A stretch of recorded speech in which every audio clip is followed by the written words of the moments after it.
ഇത് ട്രംപിന് കനത്ത തിരിച്ചടിയാണ്. ഇപ്പോൾ അവിടുത്തെ ജനപ്രീതി സഭ ഒരു ബില്ല് പാസ്സാക്കിയിരിക്കുകയാണ്. സെനറ്റും കൂടി വന്നു കഴിഞ്ഞാൽ ട്രംപിന്റെ രാഷ്ട്രീയം മൊത്തത്തിൽ താറുമാറാകും. അത് മാത്രമല്ല, ഇപ്പോൾ യുഎസിന്റെ കപ്പലുകൾ ആക്രമിച്ചു എന്ന് പറഞ്ഞിട്ടുള്ള വാർത്തകളും വരുന്നുണ്ട്. ഇത് ട്രംപും അല്ലെങ്കിൽ അമേരിക്ക ഇത് സമ്മതിക്കാൻ തയ്യാറായിട്ടില്ല. എന്താണ് ഇനി അടുത്ത ഒരു ഇതിന്റെ ഒരു നീക്കം എന്ന് പറയുന്നത്? ഒരു പക്ഷേ ട്രംപ് മൊത്തത്തിൽ പടി ഇറങ്ങേണ്ടി വരൂ. ട്രംപിനെ സംബന്ധിച്ച് സമാനതകളില്ലാത്ത തിരിച്ചടിയാണ്. നമുക്കറിയാം, ജോ ബൈഡൻ ഭരണകൂടത്തെ താഴെ ഇറക്കുന്ന സമയത്ത് ട്രംപ് വലിയ പ്രതീക്ഷകൾ അമേരിക്കയ്ക്കും ലോകത്തിനും തന്നെ നൽകിയിരുന്നു. അതിൽ ഏറ്റവും പ്രധാനപ്പെട്ട കാര്യം എന്ന് പറഞ്ഞാൽ ട്രംപ് സമാധാനവാദിയായി നന്നായിട്ട് അഭിനയിച്ചു. അതായത് ട്രംപ് ഈ യുദ്ധം നിലനിൽക്കുന്ന സമയത്താണ് അവിടെ പ്രസിഡന്റായിട്ട് അവരോധിതരാകുന്നത്. അതായത് ഇസ്രായേൽ ഗസ അല്ലെങ്കിൽ ഇസ്രായേൽ പലസ്തീൻ യുദ്ധം, അതുപോലെ തന്നെ യുക്രൈൻ റഷ്യ യുദ്ധം, ഈ രണ്ട് യുദ്ധങ്ങളിലും ഇസ്രായേലിനെയും യുക്രൈനെയും കൈയച്ച് സഹായിക്കുന്ന നിലപാടാണ് അന്ന് അമേരിക്കൻ ഭരണകൂടം സ്വീകരിച്ചിരുന്നത്. അപ്പൊ സ്വാഭാവികമായിട്ടും ട്രംപ് പറഞ്ഞ ഏറ്റവും പ്രധാനപ്പെട്ട ഒരു കാര്യം, ഈ രാജ്യങ്ങളെ കൈയച്ച് സഹായിച്ചതുകൊണ്ട് അമേരിക്കയ്ക്ക് വലിയ നഷ്ടങ്ങൾ ഉണ്ടായി. അതായത് യുക്രൈനും ഇസ്രായേലിനും ആയുധങ്ങൾ നൽകിയതുകൊണ്ട് അമേരിക്കയുടെ സ്വയം പ്രതിരോധത്തിനുള്ള സാഹചര്യങ്ങൾ, അതായത് അമേരിക്കയുടെ ആയുധങ്ങൾ കുറയുകയാണ്. അത് അമേരിക്കയ്ക്ക് വലിയ നഷ്ടമാണ്. സാമ്പത്തികമായി ഒരുപാട് നഷ്ടങ്ങൾ ഈ യുദ്ധം കൊണ്ട് നമ്മൾ സഹിക്കുന്നുണ്ട്. അതുപോലെ തന്നെ ഹോർമൂസ് കടലിടുക്കിന് പകരം അന്ന് ചെങ്കടലാണ് ഉപരോധിച്ചിരുന്നത് ഹൂത്തികൾ. അതുകൊണ്ട് വ്യാപാര നഷ്ടം എന്ന നിലയിൽ അമേരിക്കയ്ക്ക് വലിയ നഷ്ടമുണ്ടാകുന്നുണ്ട്. അപ്പൊ ഇതൊക്കെ അന്നത്തെ പ്രസിഡന്റ് ആയിരുന്ന ജോ ബൈഡന്റെ പിടിപ്പുകേടാണ്. ഞാൻ അധികാരത്തിൽ വന്നാൽ മിനിറ്റുകൾ കൊണ്ട് അല്ലെങ്കിൽ ദിവസങ്ങൾ കൊണ്ട് ഈ യുദ്ധം യുദ്ധങ്ങളെല്ലാം അവസാനിപ്പിക്കുമെന്ന വലിയ പ്രതീക്ഷ നൽകിയിട്ടാണ് ട്രംപ് അധികാരത്തിലേക്ക് വരുന്നത്. പക്ഷെ അധികാരത്തിൽ വന്നതിന് ശേഷം കുറച്ചുനാൾ ട്രംപ് ഒരു സമാധാനത്തിന് വേണ്ടി എന്ന പോലെ ചില ചർച്ചകളും ചില കാര്യങ്ങളൊക്കെ പറഞ്ഞെങ്കിലും അതിനുശേഷം ട്രംപിന്റെ തനിക്കുണം പുറത്തു വരികയാണ്. പക്ഷെ അധികാരത്തിൽ വരുന്ന സമയത്ത് ട്രംപ് ഒരു കാര്യം പറഞ്ഞു, ഇവരെല്ലാം അതായത് ഇതിനു മുമ്പ് നിന്ന പ്രസിഡന്റ് എല്ലാം യുദ്ധക്കുതിയന്മാരാണ്, ഞാൻ വന്നാൽ യുദ്ധം ചെയ്യേയില്ല എന്നൊരു കാര്യം പറഞ്ഞിട്ടുണ്ട്. അതെ, അത് സമാധാനത്തിലുള്ള നോബൽ സമ്മാനമായിരുന്നു അളിയന്റെ ലക്ഷ്യം. പക്ഷെ അതൊട്ട് കിട്ടിയതുമില്ല എന്ന് മാത്രമല്ല, യുദ്ധത്തിന്റെ ഭാഗമാകേണ്ടി വന്നു ട്രംപിന്. ആകേണ്ടി വന്നതാണോ ട്രംപ് ഇറങ്ങി തിരിച്ചാണോ എന്ന് അറിയില്ല. പക്ഷെ ട്രംപിന്റെ നിലപാടുകളൊക്കെ നേരെ തിരിഞ്ഞു, നേരെ ഓപ്പോസിറ്റ്. അപ്പൊ അതിനുശേഷം ട്രംപ് നടത്തിയിട്ടുള്ള ഇടപെടലുകൾ മുഴുവൻ ഈ യുദ്ധത്തെ ഇഗ്നൈറ്റ് ചെയ്യുന്നതാണ്. അതായത് യുദ്ധത്തിന് അഗ്നി പകരുന്നതാണ്, യുദ്ധത്തെ പരിപോഷിപ്പിക്കുന്നതാണ്, യുദ്ധം അതിതീവ്രമാക്കുന്നതാണ്. ഇപ്പൊ ട്രംപ് എത്തി നിൽക്കുന്ന ഒരു വലിയ പ്രതിസന്ധി എന്ന് പറയുന്നത് സ്വന്തം പാർട്ടിയിലെ അംഗങ്ങൾ പോലും ട്രംപിനെതിരെ വോട്ട് ചെയ്തിട്ടുണ്ട്. അതായത് 4 പാർട്ടി അംഗങ്ങൾ, ട്രംപിന്റെ പാർട്ടിയിൽപ്പെട്ട 4 പേര് ഈ ജനപ്രതിനിധി അല്ലെങ്കിൽ ഹിതപരിശോധന സഭയിൽ അല്ലെങ്കിൽ എങ്ങനെ വേണമെങ്കിലും വിളിക്കാം, ഈ വിഷയവുമായി ബന്ധപ്പെട്ട് ട്രംപിനെതിരെ തിരിയുകയാണ്. അതുപോലെ ജനങ്ങൾ, അമേരിക്കയിലെ ജനങ്ങൾ വലിയ തോതിൽ ട്രംപിനെതിരെ തിരിയുന്ന സാഹചര്യമുണ്ട്. അപ്പൊ ഇത് ലോകരാഷ്ട്രങ്ങൾ അല്ലെങ്കിൽ ലോകത്തെ ജനങ്ങൾ ട്രംപിനെതിരെ തിരിയുന്ന സാഹചര്യമുണ്ട്. ഗൾഫ് മേഖലയിൽ അവിടുത്തെ ഭരണാധികാരികൾ കടുത്ത നിലപാടുകൾ എടുക്കുന്നില്ല എങ്കിലും ട്രംപിനെതിരായിട്ടുള്ള ഒരു പൊതുവികാരം രൂപപ്പെടുന്നുണ്ട്. അപ്പൊ ഇറാനാണ് ആക്രമിക്കുന്നതെങ്കിലും ഇതിന്റെ കാരണക്കാർ അത് ട്രംപും നെതന്യാഹുവുമാണ് എന്നുള്ളത് ഇവർക്ക് അണ്ടർസ്റ്റുഡ് ആണ്. അപ്പൊ ഒമാനെ ഭീഷണിപ്പെടുത്തുന്ന ട്രംപ്, അപ്പൊ അങ്ങനെയൊക്കെ വരുമ്പോൾ സ്വാഭാവികമായിട്ടും ട്രംപിന് അധികകാലം ഇങ്ങനെ മുന്നോട്ട് പോകാൻ കഴിയില്ല. ഇങ്ങനെ മുന്നോട്ട് പോയാൽ ട്രംപ് അധികകാലം തുടരില്ല എന്ന നിലയിലേക്ക് തന്നെ ഒരു വിലയിരുത്തൽ വരുന്നുണ്ട്. അതിലേക്കാണ് ഇറാൻ ട്രംപിനെ കൊണ്ടുചെന്നെത്തിക്കുന്നത്. ഇപ്പൊ ഇറാൻ കഴിഞ്ഞ 24 മണിക്കൂറിനിടെ 3 നിർണായകമായ നീക്കങ്ങൾ നടത്തി. ഒന്ന്, കുവൈറ്റ് എയർപോർട്ട് ആക്രമിച്ചു. അത് തങ്ങളല്ല എന്ന് ഇറാൻ പറയുമ്പോഴും ഔദ്യോഗിക സ്ഥിരീകരണം അത് ഇറാൻ തന്നെയാണെന്നാണ്. രണ്ടാമത്തെ കാര്യം, ഹോർമുസ് കടലിടുക്കിലെ കപ്പലുകൾ ആക്രമിച്ചു. ഒരു യുദ്ധക്കപ്പൽ ആക്രമിച്ചു എന്ന് പറയുന്നു. അതുപോലെ ഇന്നലെ ഒരു വാണിജ്യ കപ്പൽ ആക്രമിച്ചു എന്ന് വാർത്ത വന്നു. അതിനുശേഷം മൂന്നാമത്തെ കാര്യം എന്ന് പറയുന്നത്, ഇറാൻ നിരന്തരമായ പ്രകോപനങ്ങൾ ട്രംപിനെതിരെ നടത്തിക്കൊണ്ടിരിക്കുകയാണ്. അപ്പൊ സ്വാഭാവികമായിട്ടും ലെബനനിൽ അതിന്റെ ഒരു ആഫ്റ്റർ എഫക്ട്സ് എന്ന നിലയിൽ അല്ലെങ്കിൽ ഇറാൻ മുട്ടുകുത്തുന്നില്ല എന്ന് കാണുമ്പോൾ ഇറാനെ എങ്ങനെയെങ്കിലും തകർക്കാൻ വേണ്ടിയിട്ട്, ദുർബലപ്പെടുത്താൻ വേണ്ടിയിട്ട് ഇസ്രായേൽ ലെബനിൽ കയറിയിട്ടിരിക്കുകയാണ്. ഇതൊക്കെ ഇതോടുകൂടി വെടിനിർത്തൽ കരാർ എന്ന് പറയുന്നില്ല, ഇപ്പൊ പേരിനൊരു കരാർ മാത്രമേ ഉള്ളൂ. ഇപ്പൊ നിലവിൽ ഈ ഇസ്രയേലും ലബനാനും തമ്മിൽ ഒരു ചർച്ച നടക്കുകയാണ്. വെടിനിർത്തൽ ചർച്ച ഫലം കാണും എന്നുള്ള വാർത്തകളൊക്കെ വരുന്നുണ്ട്. പക്ഷെ അത് എത്രത്തോളം ഒരു നിലവിൽ വരും? കാരണം എപ്പോഴും യുദ്ധം ചെയ്യാനാണ് ഇസ്രയേൽ ആഗ്രഹിക്കുന്നത്. ഇസ്രയേൽ എന്ന് പറഞ്ഞാൽ നെതന്യാഹു. കാരണം നെതന്യാഹുവിന്റെ നിലനിൽപ്പിന് വേണ്ടി ഈ യുദ്ധം ചെയ്തേ പറ്റൂ. അപ്പൊ അതനുസരിച്ചാണ് ഇവിടുന്ന് ഇറാൻ ഈ അമേരിക്കയ്ക്കും ഇസ്രയേലിനും ഒരേപോലെ ഈ ഒരു ആക്രമണം നടത്തുന്നതും വലിയ രീതിയിലുള്ള പ്രതിരോധം അവർക്ക് കൊടുക്കുന്നത്. അല്ല, ഇറാനെ സംബന്ധിച്ച് ഇറാൻ കുളം കലക്കുക തന്നെയാണ്, ഒരു സംശയവും വേണ്ട. ഇതിൻ്റെ അകത്ത് ഇറാൻ പരമാവധി ട്രംപിനെ വേദനിപ്പിക്കുക, നോവിക്കുക, വല്ലാതെ മാനസികമായി ബുദ്ധിമുട്ടിക്കുക, യുദ്ധത്തിൽ ട്രംപിന് ഗ്രിപ്പ് കൊടുക്കാതിരിക്കുക, ട്രംപിന്റെ പ്രഖ്യാപനങ്ങളൊക്കെ മിനിറ്റ് വെച്ച് പൊളിക്കുക. ഇപ്പൊ വെടിനിർത്തൽ കരാർ നിലനിൽക്കുന്നു എന്ന് ട്രംപ് പറയാൻ തുടങ്ങിയിട്ട് എത്ര കാലമായി? പക്ഷെ വെടിനിർത്തൽ കരാർ ഇല്ല, വെടിനിർത്തൽ നടക്കുന്നില്ല, നിരന്തര യുദ്ധമാണ്, നിരന്തര ആക്രമണ പ്രത്യാക്രമണങ്ങളാണ്. ഇപ്പോൾ അമേരിക്ക ഇറാന്റെ ദ്വീപുകളിലേക്ക് ആക്രമണം നടത്തിയപ്പോൾ അമേരിക്ക പറഞ്ഞത് ഞങ്ങളുടെ സ്വയം പ്രതിരോധത്തിന്റെ ഭാഗമായി, അല്ലെങ്കിൽ ഞങ്ങൾക്ക് നേരെ ഇറാൻ ആ ദ്വീപുകൾ കേന്ദ്രീകരിച്ച് എന്തോ പണിയൊപ്പിക്കുന്നു എന്ന് മനസ്സിലായിട്ട് ഞങ്ങൾ കയറി ആക്രമിച്ചതാണെന്ന് അമേരിക്ക പറയുന്നത്. അങ്ങനെയാണെങ്കിൽ അമേരിക്കയെ പ്രകോപിപ്പിച്ചുകൊണ്ടിരിക്കുകയാണ് ഇറാൻ. ഒരു വശത്ത് ഇറാൻ വലിയ തോതിൽ ആയുധങ്ങൾ കൂട്ടുന്നു, അവിടേക്കുള്ള പാതകൾ തുറക്കുന്നു, അതായത് മിസൈൽ നഗരങ്ങളിലേക്കുള്ള ആക്സസ് വർദ്ധിപ്പിക്കുന്നു, റോക്കറ്റുകൾ, മിസൈൽ ലോഞ്ചിങ് പാഡുകൾ സജ്ജമാക്കുന്നു, ഡ്രോണുകൾ നിരന്തരമായി ഉപയോഗിക്കുന്നു, അമേരിക്കയുടെ വിമാനം വെടിവെച്ചിടുന്നു, ഡ്രോൺ വെടിവെച്ചിടുന്നു. അപ്പോൾ ഇറാൻ സജ്ജമാവുകയാണ്, കരുത്താർജിക്കുകയാണ്. ഇറാൻ ഇങ്ങനെ നിരന്തരമായി ആക്രമണം നടത്തിക്കൊണ്ടിരിക്കുകയാണ്. അപ്പൊ സ്വാഭാവികമായിട്ടും ട്രംപ് പറയുന്ന വാദങ്ങളാണ് അവിടെ പൊളിയുന്നത്. ട്രംപ് ഒരു വശത്ത് പറയുന്നത് എന്താണ്? ഞങ്ങൾ വെടിനിർത്തൽ കരാർ, അല്ലെങ്കിൽ ഇവിടെ ഇപ്പോൾ പശ്ചിമേഷ്യയിൽ വെടിനിർത്തൽ കരാർ നിലവിൽ വന്നു, അല്ലെങ്കിൽ നിലനിൽക്കുകയാണെന്ന് പറയുമ്പോഴാണ് 63 പേർക്ക് കുവൈറ്റിൽ പരിക്കേൽക്കുന്നത്, ഒരാൾ മരിക്കുന്നത്. ഈ കുവൈറ്റിന്റെ കാര്യം പറഞ്ഞപ്പോഴാണ് അവിടെ ആക്രമണം നടക്കുന്ന ഈ ഒരു സമയത്ത് തന്നെ അമേരിക്കയുടെ സുരക്ഷ ഇല്ല എന്ന് വേണമെങ്കിൽ പറയാം.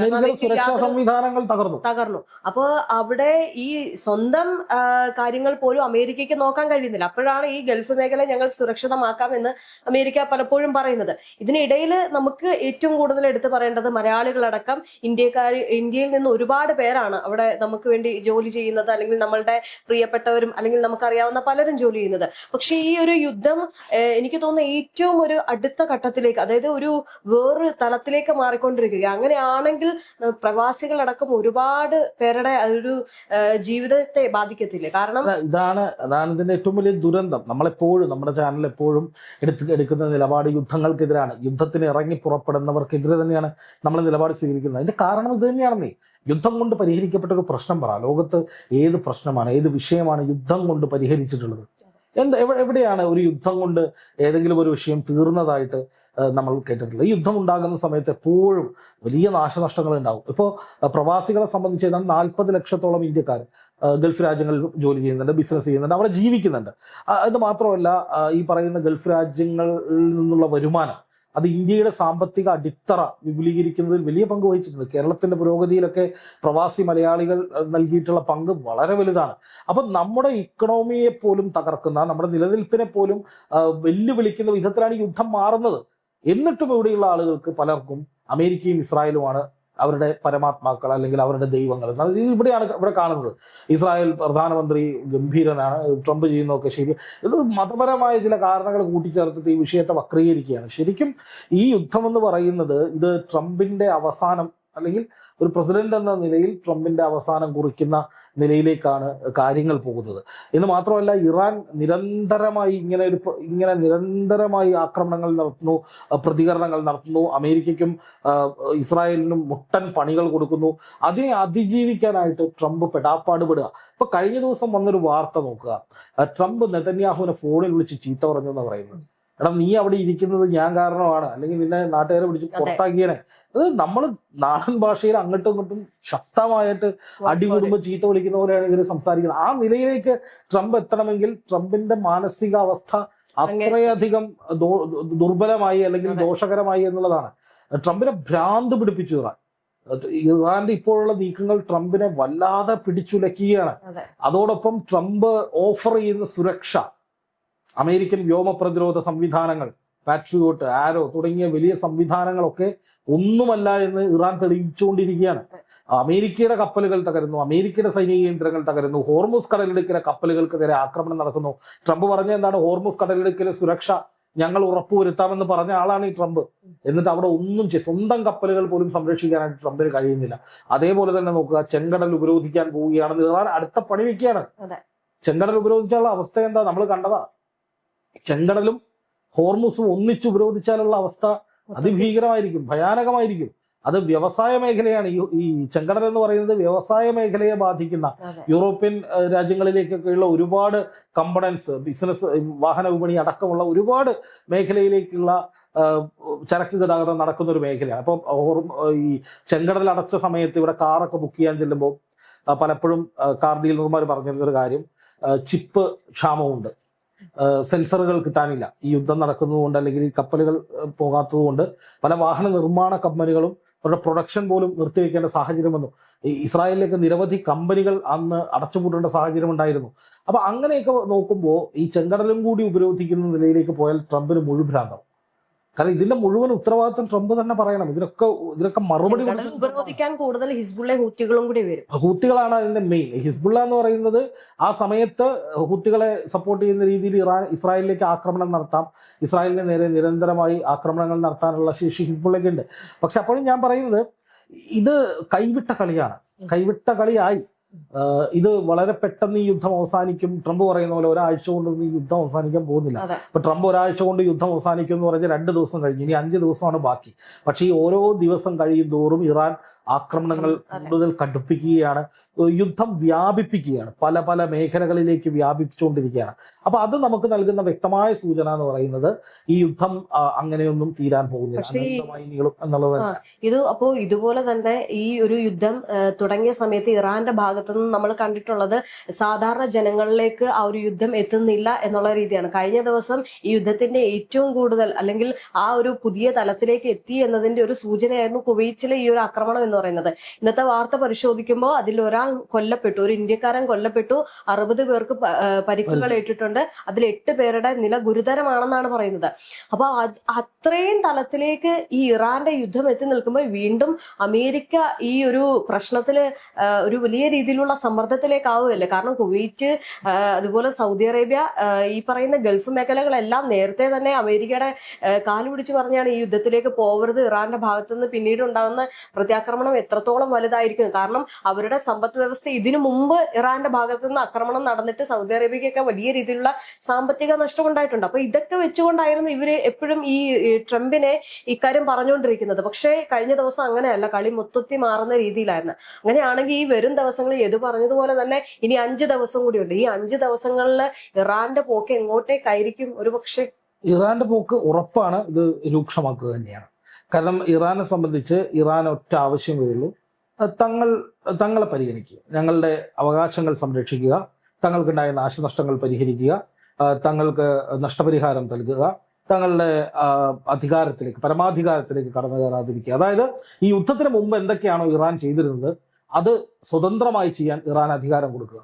2, ഉപരോധങ്ങൾ പരിപൂർണമായി പിൻവലിക്കുക. 3, ഹോർമുസ് കടലിടുക്കിൽ ടോൾ പിരിക്കാനുള്ള അവകാശം കൊടുക്കുക. ഇത് കൊടുക്കേണ്ടി വരും, ഇത് ട്രംപിന് കൊടുക്കേണ്ടി വരും.